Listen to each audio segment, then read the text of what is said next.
Use your God power.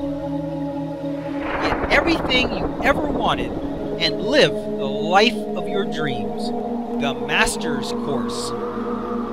Copyright 2010 by Richard Lee McKim Jr. All rights reserved. Let the quest for knowing begin.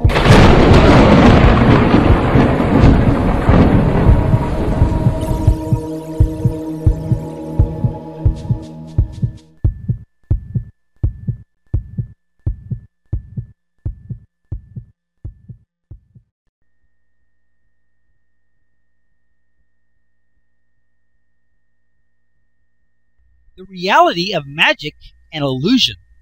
This is an important section to understand. We are so used to ferreting out the truth to find out what's real and what is not that we end up with very limited realities for ourselves. You can no longer ask the question, is it real? Because nothing is real. We live our lives in an elaborate illusion which serves our purposes wonderfully.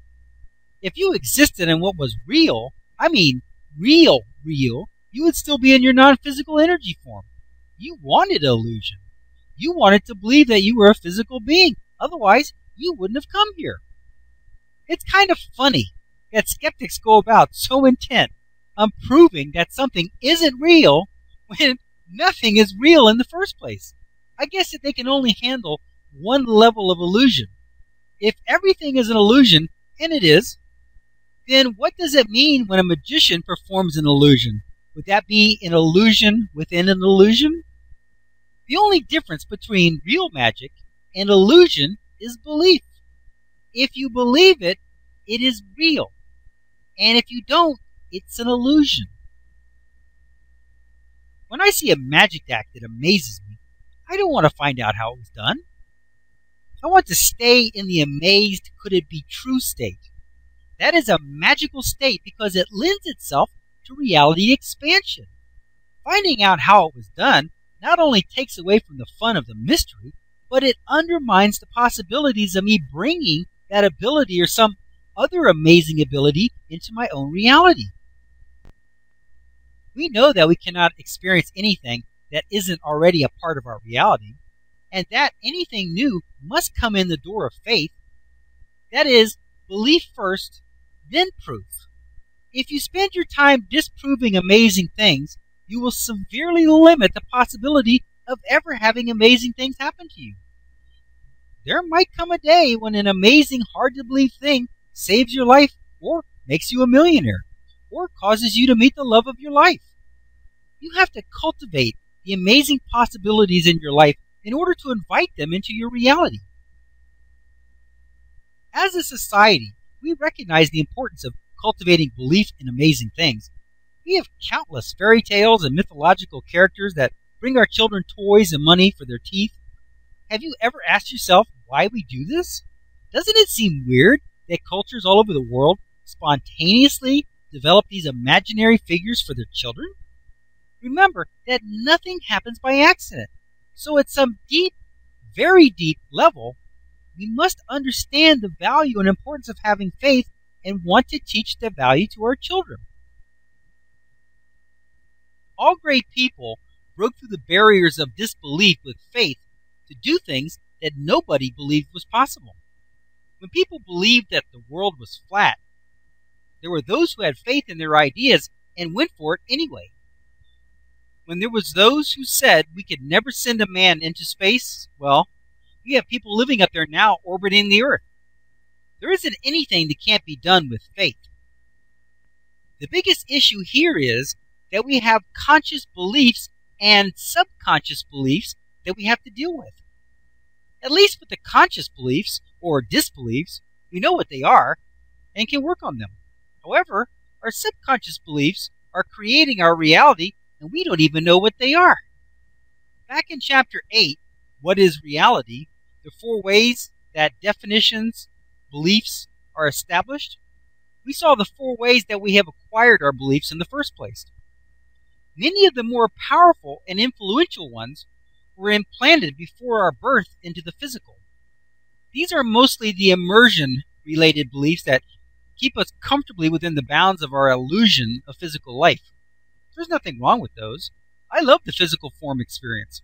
However, I would like to make some alterations and include some amazing abilities and add some expanded reality experiences to my life. Those subconscious beliefs, however, are hard to reach and change. That is why trickery works so well when doctors give you a placebo pill to cure the incurable. Trickery works because on the outside, it looks like it is the proper, real-life physical experience of taking real medicine, so you don't question it. As great as this works, there's a huge problem with this technique. How can you arrange to be tricked on something that you want without knowing that you're going to be tricked? You have no control to direct the expansion of your reality in the way that you want it. With this method, you have to rely on others to think up things on their own without telling you. That has got to be the slowest method there ever was. Waiting around for someone to trick you into some new ability and new belief, thereby expanding your reality. Don't count on it. That might happen for one person out of a billion. That brings us back to magic and illusion. These kinds of performances are very well thought out and enacted to fool the audience into believing that they are, or at least might be, real. These acts look convincing and seem quite believable. Give them the benefit of the doubt. Take a chance on believing them.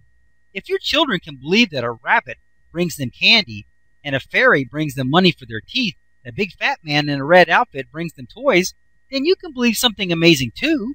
Why not? There are no redeeming benefits in disproving amazing things. However, there are wonderful benefits to believing the unbelievable.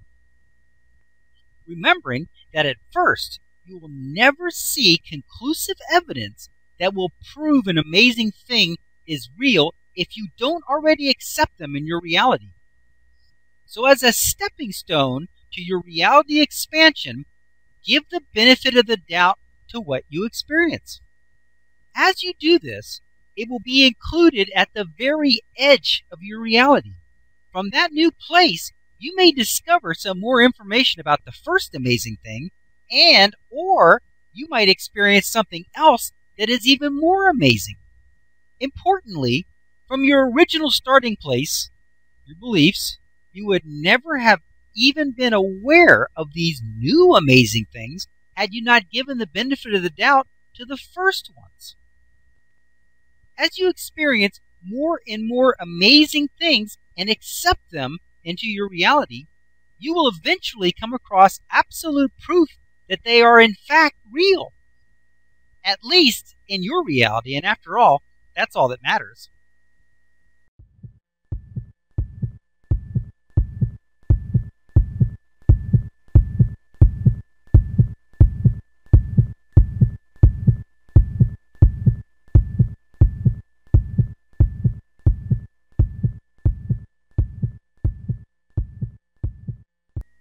To continue, go to How to Use Your God Power, chapter number 12, segment number 3. Let your quest for knowing continue.